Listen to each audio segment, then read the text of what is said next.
bonjour à toutes et à tous, j'espère que vous allez bien. Je suis heureuse de vous retrouver aujourd'hui dans Histoire de femmes, le podcast produit par RBK Media, un média libre et indépendant. Comme vous le savez, ce mois-ci, on axe tout sur le thème de l'art et aujourd'hui, j'interviewe Mariam Kaba. Bonjour Mariam. Bonjour Rebecca. Merci d'avoir accepté cette interview. Avec grand plaisir. Ça me fait vraiment plaisir de t'avoir avec moi aujourd'hui.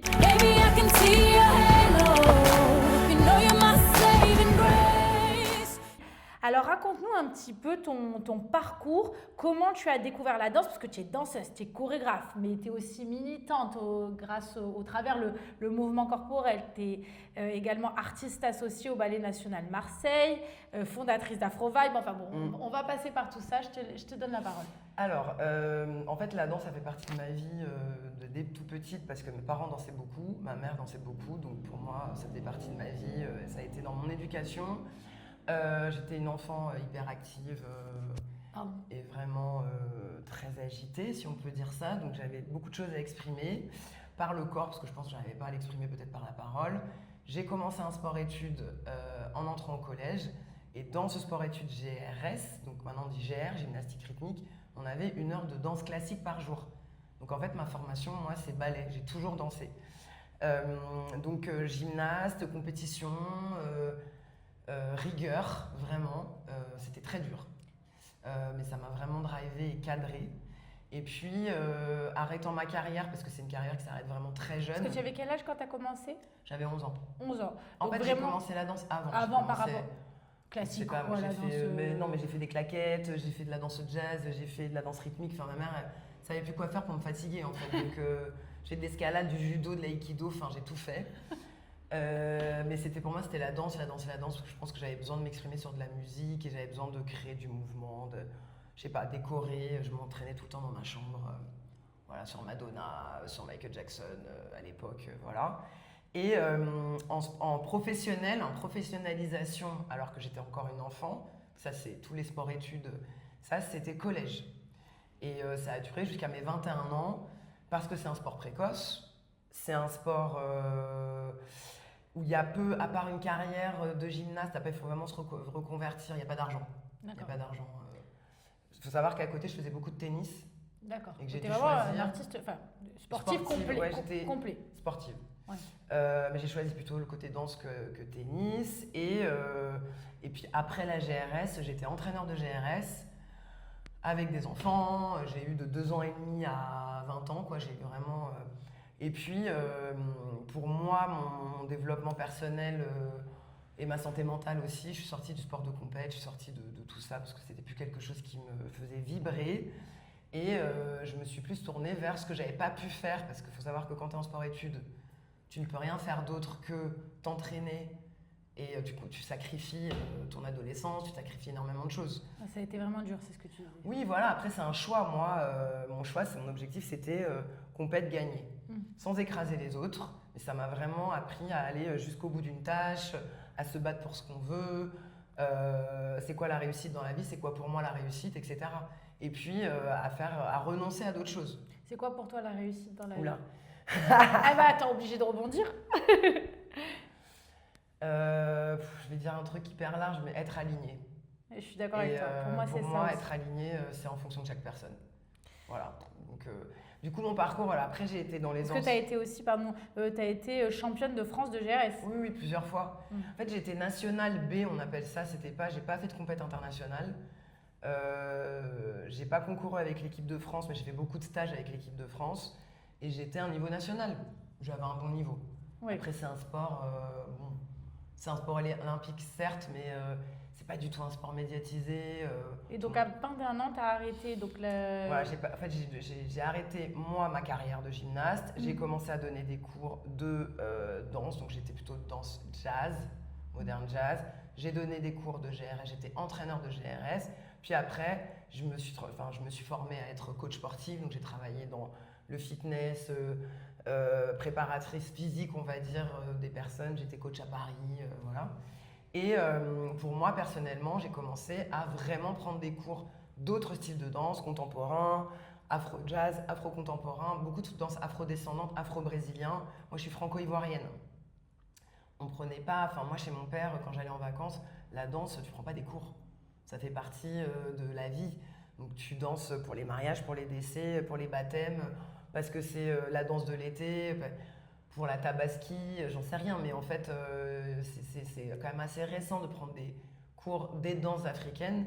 Il y a peut-être des cours de danse traditionnelle du Bénin, du Mali, Guinée.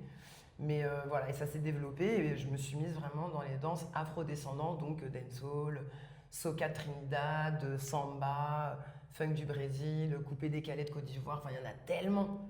C'est pour ça que quand on réduit à l'afro-dance ou la danse africaine, ça m'érisse le poil d'une force. Il y en a des milliers, mais voilà.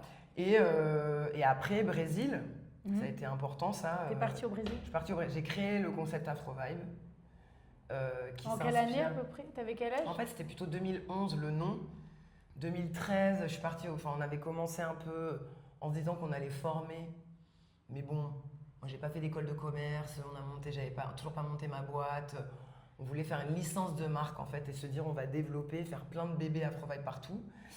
On s'est rendu compte que c'était beaucoup plus compliqué que voilà, on l'avait envisagé, que c'était difficile de monter un concept, d'avoir des licenciés, etc. Je suis partie au Brésil, j'ai développé Afro Vibe au Brésil et j'ai beaucoup dansé.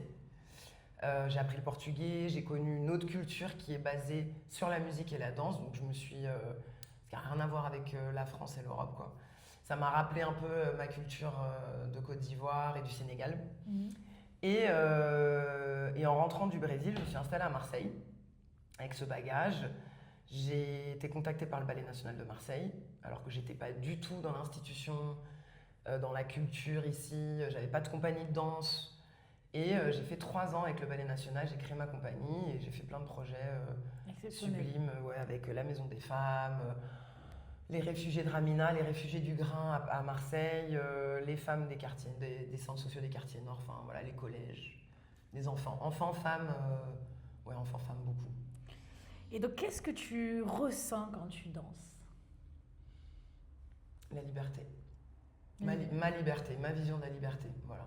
Moi en fait ma liberté c'est hyper important, c'est quelque chose, c'est un peu... c'est ma force et ma faiblesse. Enfin, et ma vulnérabilité, parce que on peut pas être libre complètement. J'ai une petite fille, j'ai une ado de 15 ans. Bon, voilà, quand tu deviens mère, tu perds un peu la liberté. Termine ado. Oui. Hein. L'insouciance aussi. Ouais, et ça a été très dur pour moi. Ouais. Mais genre vraiment, je suis dans une lutte intérieure. Moi, je veux partir demain où je veux. Donc, je m'évade dans la danse. Et donc, quel est ton plus beau souvenir de danse? Le carnaval de Rio 2017 avec l'école de samba Villa Isabelle, donc une très grosse école à Rio. Il faut savoir que le carnaval à Rio c'est aussi fort que le foot. Voilà, en gros, soit tu es dans le carnaval, soit c'est dans le foot, soit tu es dans le jiu-jitsu. En fait, c'est un peu... Si tu veux t'en sortir en étant, c'est important, une personne racisée, donc noire au Brésil, 54% de la population est noire, et donc tu es pauvre. Tu fais ou du foot, sport, volley, jiu-jitsu, capoeira, samba, carnaval. Et c'est une institution, les gens ils vivent pour ça, ils meurent pour ça. Enfin, et un chorégraphe très connu en 2016 me contacte pour ouvrir. C'était vraiment important, c'était faire partie de la compagnie professionnelle de chaque école de samba. Ce sont les seules personnes payées. Ça s'appelle la Comissão de Frente. C'est la compagnie qui est devant et qui ouvre 4500 personnes. Incroyable. Donc c'est vraiment... et donc j'étais là genre, qu'est-ce que c'est que cette proposition Moi carnaval, oui, carnaval de rue, c'est la fête, j'adore. Et puis tout le monde me dit, tu devrais quand même le rappeler. En fait il est connu, c'est une grosse école. Puis je me sentais pas légitime parce que je suis pas brésilienne. Mais c'était une chorégraphie inspirée des danses africaines d'Angola.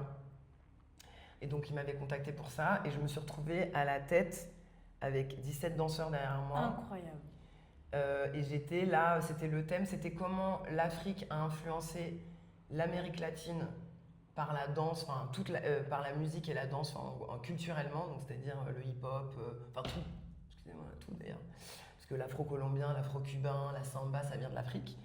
Et on arrivait, j'étais la reine des esclaves qui ouvrait qui est arrivé sur la terre d'Amérique avec... et je me suis retrouvée dans cette aventure. J'ai défilé devant 80 000 personnes. Incroyable.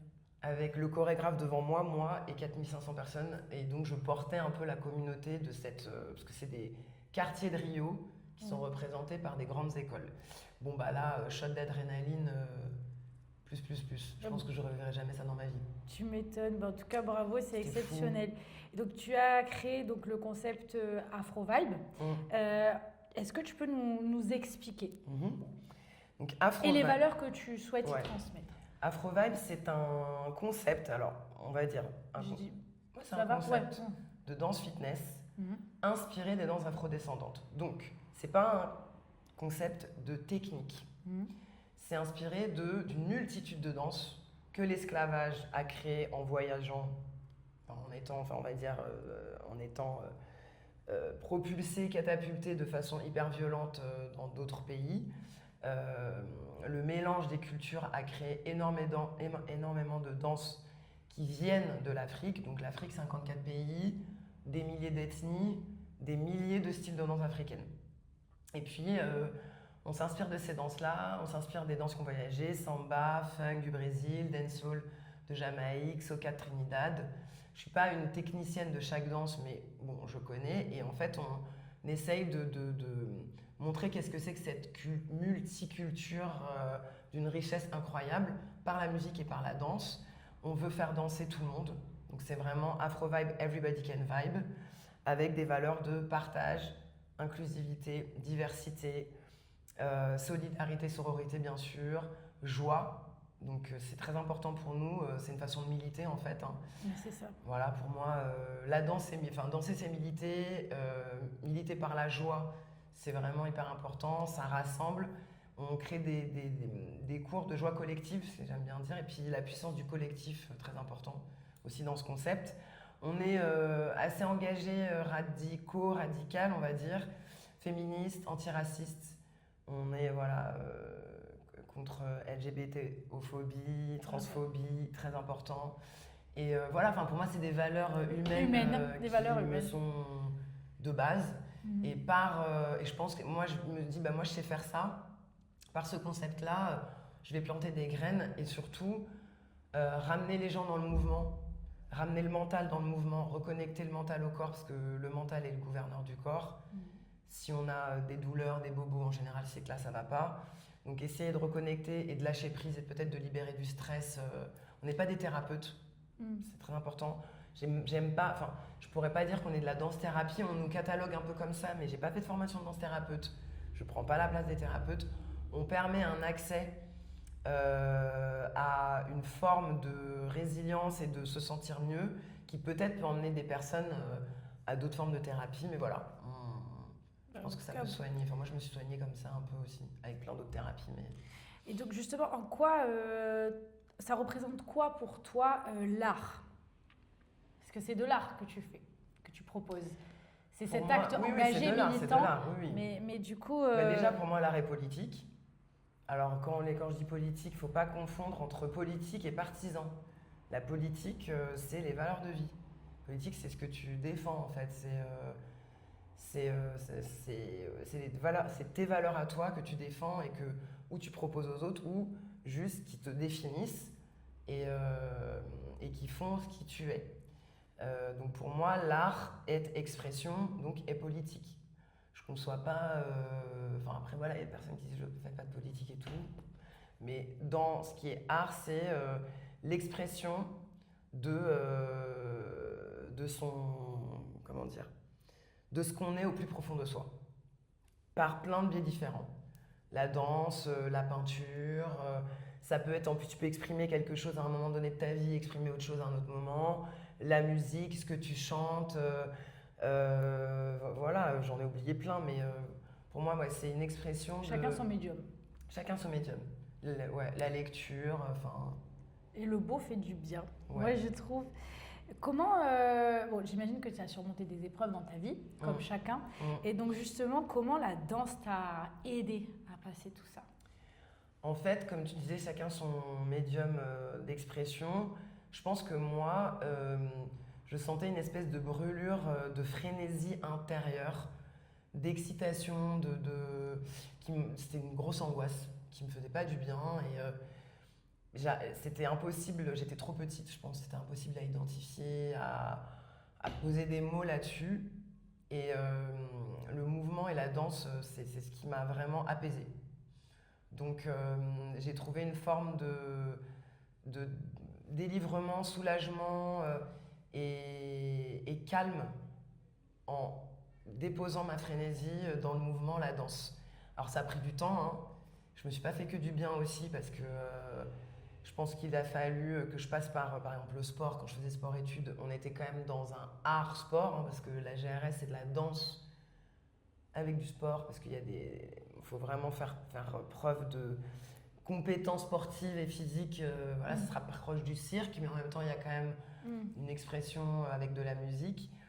Et c'est dur, donc, mais moi ça m'a permis de me sentir vivante, même si je me suis beaucoup blessée. Mais je pense voilà, c'était une façon plus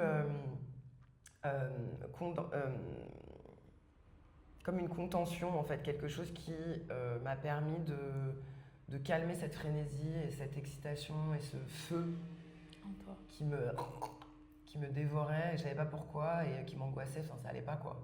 Et c'est quoi la résilience pour toi? Parce que c'est un peu le fil rouge de tout ce que tu fais aussi quand même. On se comprend. Hein. C'est quoi la résilience pour moi? C'est trouver un endroit cocon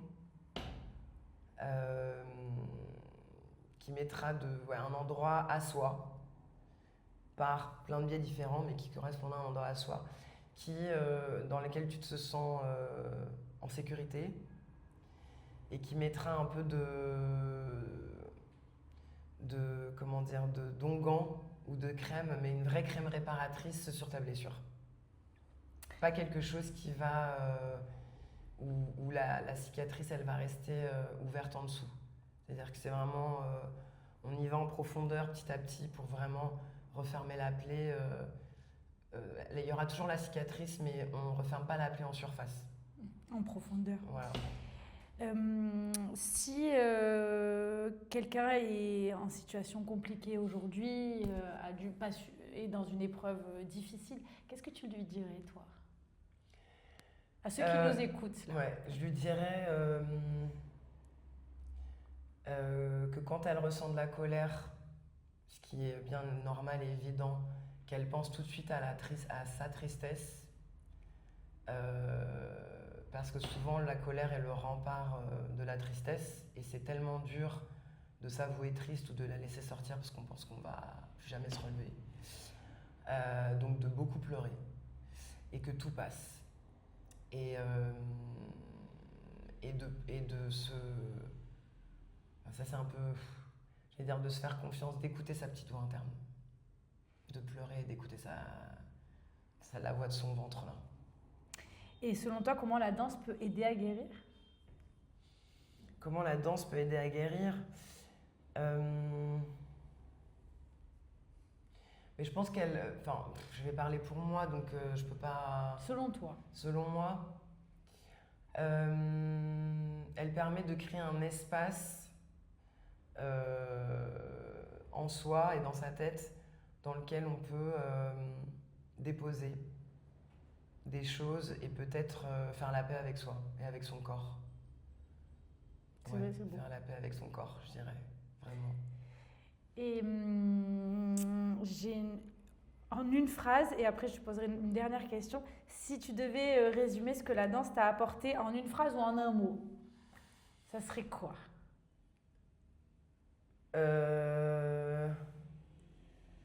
L'amour de moi. L'amour de toi. L'amour de toi. L'amour de moi. L'amour de toi. C'est beau, c'est très beau. Ouais. Et écoute, merci beaucoup. Mariam, toi, on te voit souvent sur la corniche. Ouais. alors parle-nous un petit peu de ça, s'il te plaît. Alors. Quand est-ce qu'on peut te retrouver à tous les Marseillais, Marseillaises, parce qu'il n'y a pas que des femmes. Hein. Non, il y a de plus en plus d'hommes. Et des enfants aussi, des femmes enceintes. Voilà, venez faire danser vos enfants, vos petits garçons, c'est très bien. Il y a des hommes, ça y est, de plus en plus. Non, mais parce qu'à une époque, j'étais souvent traitée de misandre. Et ce qui est faux, En revanche, oui, je suis une féministe radicale et il y a des choses qui, pour moi, sont intolérables et c'est, voilà. On est d'accord. Mais du coup, comment on te Donc, suit sur ça là? C'est quand le prochain rendez-vous? Le prochain rendez-vous, c'est le dimanche 11 janvier pour bien commencer l'année, Bien. après tout ce qu'on aura mangé et bu ou pas, mais bon, voilà, venir. Là, on vient de faire le dernier de l'année sous la pluie.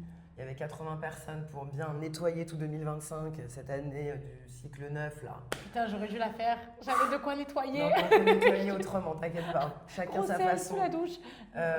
Voilà, le prochain c'est le 11 janvier. Ce sont des cours qui ont commencé pendant le Covid où, en bonne militante, j'ai fait de la désobéissance citoyenne et j'ai continué, même j'ai démarré des cours en plein air en disant j'en ai marre, on peut plus rester chacun chez nous, on va tous faire des dépressions, donc on va se retrouver avec dans un espace en plein air, la distance. Voilà, on s'est terminé à 150 personnes, bien sûr illégalement.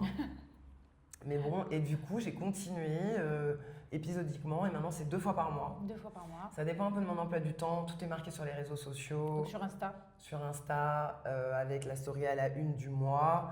Sur notre site internet afrovibe.fr. Après, on a 100 profs en France, en Guadeloupe, en Guyane, au Brésil, dans plein de villes. On continue à faire de la formation et tu peux trouver ton cours près de chez toi, peu importe où tu habites. Et on a des profs génial et géniaux qui partagent les mêmes valeurs. C'est-à-dire que c'est ça, quand tu viens de former au concept, c'est un peu compliqué, tout le monde sait ce que je pense politiquement, politiquement de valeurs. Et du coup, les profs, souvent, ils viennent pour les valeurs. Ça, c'est hyper important. On accepte tout le monde. Et du coup, on s'inscrit ou on peut venir comme ça? Alors, sur la corniche, sans inscription, il y a 3 tarifs, mais en fait, c'est surtout participation libre. Ok. Voilà, everybody can vibe, tout âge, tout genre, tout sexe, toute morphologie. Voilà, tout le monde est les bienvenus. On est là pour comprendre qu'en fait tout le monde peut danser, que la danse n'est pas réservée qu'aux professionnels, que la danse c'est pas savoir danser mais aimer danser. Moi je le dis toujours parce que savoir danser, quel style de danse? Enfin, moi je danse ballet. Je danse pas la danse irlandaise. Je trouve ça très beau, mais je ne sais pas le faire. Donc savoir danser. Non, mais c'est vrai, savoir danser quelle danse. Donc voilà, tout le monde peut bouger. Merci beaucoup, Mariam. Merci Rebecca, pour cette et interview. bravo à toi. Merci. Pour tout ce que tu fais. Merci beaucoup. C'est important de le dire aussi. Ouais, merci. Voilà. Cœur. Merci.